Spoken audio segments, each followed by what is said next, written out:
फरमाते हैं कि मैं ना मजदूर लेने गया, बगदाद के चौक में मजदूर बैठे होते थे, तो मेरी उन मजदूरों में से ना एक नौजवान बच्चे पे नजर पड़ी। बड़ा कमजोर सा वजूद था, लेकिन चेहरे पर इबादत का निशान था। माथा बताता था कि नमाज का बड़ा ख्याल रखता है। मैं उसके करीब गया। चेहरे भी बड़ा कुछ बताते हैं ना, चेहरों में भी बड़ी रानाई होती है। फरमाते हैं मैं करीब गया, मैंने उसको कहा बेटे मजदूरी करोगे? तो कहने लगा मजदूरों में बैठा हूं तो हुजूर मजदूरी के लिए ही तो बैठा हूं। तो मैंने कहा कि चलो फिर। कहने लगा नहीं, मेरी कुछ शर्तें। मैंने कहा बताओ। कहने लगा पहली शर्त यह है कि लोग 4 दिनार दिहाड़ी लेते हैं, मैं 3 दिनार लूंगा। मैंने कहा यार बे तो बड़ी बेहतरीन है, बाकी भी इस तरह की रख ले। उसने कहा हुजूर दूसरी शर्त यह है कि मैं आपकी मुकम्मल बात मानूंगा, लेकिन जब अजान हो जाएगी फिर आपकी नहीं सुनूंगा। तीसरी बात उसने ये की कि हुजूर मैं आपके घर में काम करूंगा पर आपके किसी सवाल का जवाब नहीं दूंगा। कहते मैंने कहा यार तू बड़ा अजीब है, शर्तें तो मालिकों की होती हैं। कहने लगा जी बहरहाल मैं शर्तें लगा के जाता हूं। फरमाते हैं मैं उसे घर ले आया। काम मैंने उसको बताया तो जो काम मजदूर सारे दिन में करता है ना, उसने 2 घंटे में ही कर दिया। हमारे मजदूर सिगरेट पीने में भी तो आधा घंटा लगाते हैं, वो चाय पीने जाए तो पौना घंटा। वहां उनको भी तो दयानतदारी करनी चाहिए कि नहीं करनी चाहिए? ने मुआहदा किया है ना जी, तो पूरा उतरना चाहिए ना। कहते 2 घंटे में। अब काम जब बंदा शुरू कराता है तो काम और निकल आता है। कहते काम मैंने उसको और बता दिया, वो करने लगा। उसने मिट्टी निकाल के रखी थी बाहर रास्ते में, तो अजान हो गई जोर की।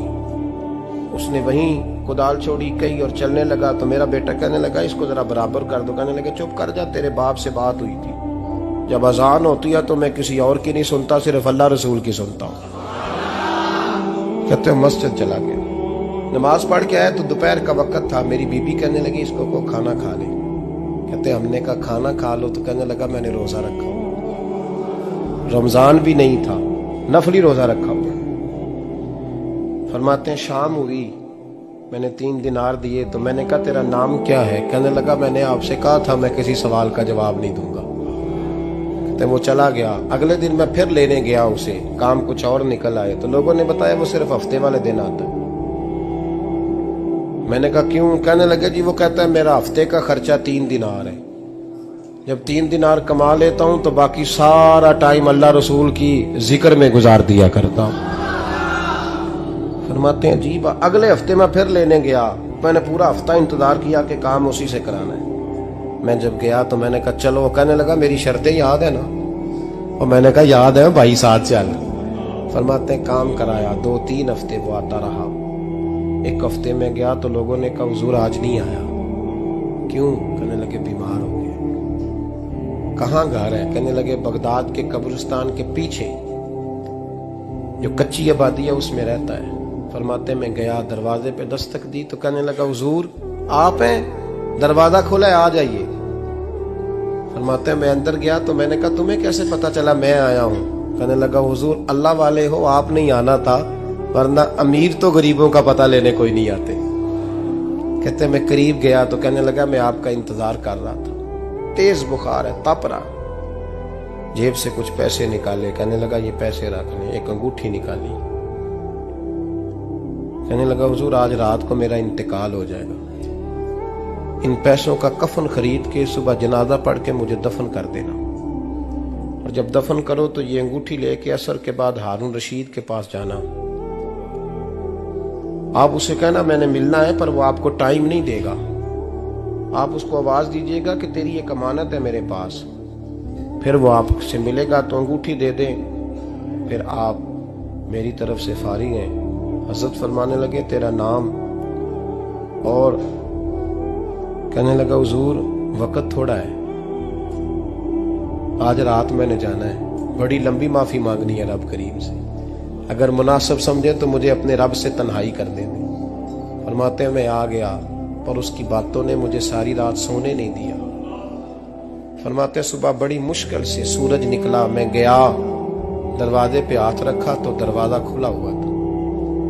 अंदर दाखिल हुआ तो खुशबुएं मेरा इस्तकबाल कर रही थी। जब चेहरे से कपड़ा हटाया तो उसका तो इंतकाल हो चुका। इंतकाल हो चुका है, ऐसे है जैसे किसी का दीदार करके सोया।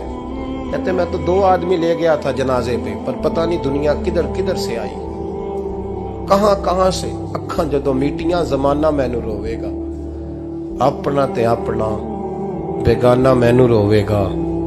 फरमाते हैं मैं तो 2 बंदे ले गया था, पर पता नहीं मखलूक कहां कहां से आई। जनाजा पड़ा, दफन किया। हारून रशीद के पास में असर के बाद गया, मैंने बुलाना चाहा पर बादशाह था, मेरी तरफ देखा ही नहीं। मैंने उसको कहा तेरी एक अमानत मेरे पास है। फरमाते हैं वो मुझे कोने पे ले गया, क्या बात है, कमरे में बुलाया, मैंने अंगूठी दी। हारून रशीद तो चीखे मारने लगा, कहने लगा अंगूठी वाला कहाँ है? मैंने कहा वो तो इंतकाल कर गया। कहने लगा मुझे कब्र पे ले चल। कहते मैं कब्र पे लाया तो वो लेट गया, तड़प के रोने लगा। मैंने कहा मेरा कलेजा फट जाएगा, ना उसने कुछ बताया ना तूने बताया, ये कौन था? तो हारून रशीद कहने लगा ये मेरा बेटा था। मैंने कहा तेरा बेटा और मजदूर?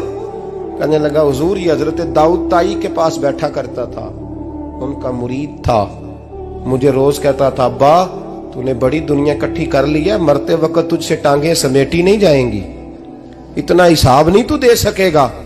मैं इसको समझा देता, इसकी अम्मा समझा देती। ये रोज हमें कहता छोड़ दो, आ जाओ अल्लाह रसूल की बारगाह में झुक जाएं।